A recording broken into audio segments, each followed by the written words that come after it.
জয়গুরু সুপ্রভাত। পরমপিতা রাতুল রাঙাচরণে ভক্তিপূর্ণ ভূমিষ্ঠ প্রণাম জানিয়ে শুরু করছে আলোচনা প্রসঙ্গ থেকে পাঠ।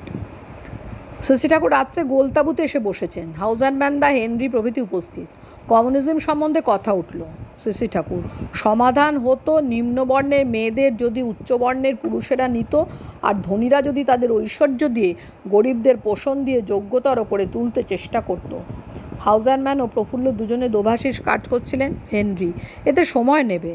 শশী ঠাকুর: খারাপ হতে অল্প সময় লাগে, ভালো হতে ঢের সময় লাগে। একটু থেমে বললেন, সমস্যা সমাধানের জন্য চাই প্রত্যেকটি পরিবারকে একটা শিল্প সংস্থা করে ফেলা, বৃহৎ যন্ত্র যথাসম্ভব উঠিয়ে দেওয়া, শ্রমিক ধনিক সমস্যা যতখানি পারা যায় উঠিয়ে দেওয়া লাগে। প্রত্যেকটা মানুষ একাধারে শ্রমিক, একাধারে ধনিক। যেমন টাটা কোম্পানি আছে, ফোর্ড কোম্পানি আছে, এগুলি যেসব অংশ ছোট ছোট করে পারিবারিক শিল্পস্তরে ভাগ করে দেওয়া যায় তা করে দাও। কাপড়ের কল ভেঙে ছোট ছোট আকার দেওয়া যায়।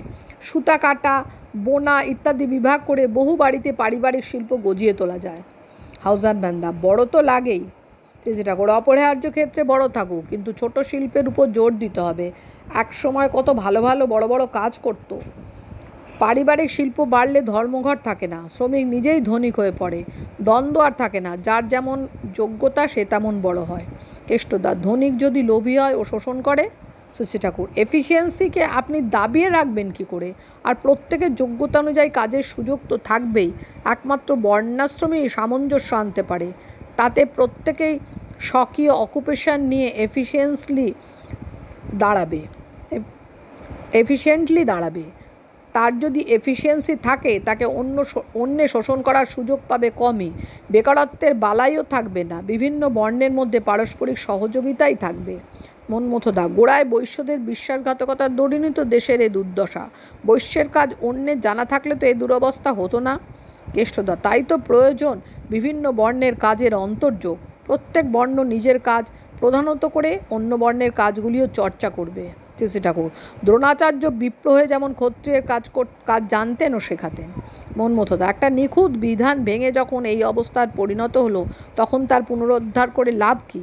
শশী ঠাকুর: অবশ্য প্রয়োজনীয় ক্ষেত্র ব্যতি রেখে অন্যত্র যেখানে বিকেন্দ্রীকৃত পারিবারিক স্বতন্ত্র শিল্পের উচ্ছেদ করে মহাযন্ত্রের প্রবর্তন করা হলো, আমার মনে হলো সেখানে অদূরদর্শিতা ও শয়তানি অতিলোভের খেলা ছিল।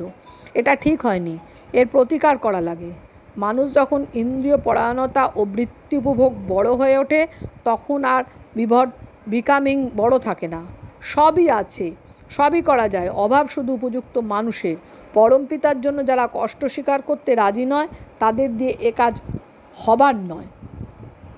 কেষ্টদা: অর্থ, খাদ্য, বৃত্তি পোষণ এইগুলি তো চায় মানুষ। কমিউনিস্টরা যেমন প্রবৃত্তিরোচক ভঙ্গিতে কথা বলে, আমাদের তো সেভাবে বলা চলে না। শশী ঠাকুর: আপনাদেরও তা আছে, তবে তিনটের বিন্যাস আছে। কীরকমভাবে চাহিদার প্রকৃত পরিপূরণ হয় সেইটি দেখিয়ে দিতে হয়।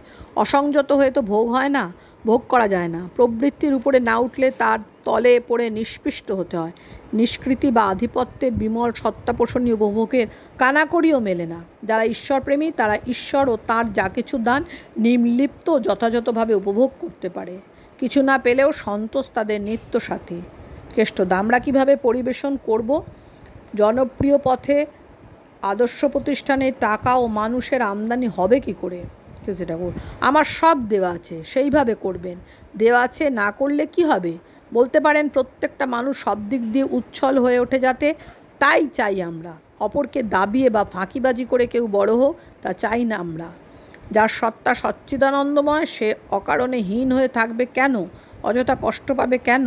একটু পরে সহাস্যে বললেন, একটা মানুষ সাধু হতে পারে, কিন্তু সাধুভাবে কূটনৈতিক হওয়া মুশকিল। জটিল দুনিয়ায় তারই প্রয়োজন আজ বড় বেশি। শুভবুদ্ধি নিয়ে সবারই মঙ্গল করতে হবে।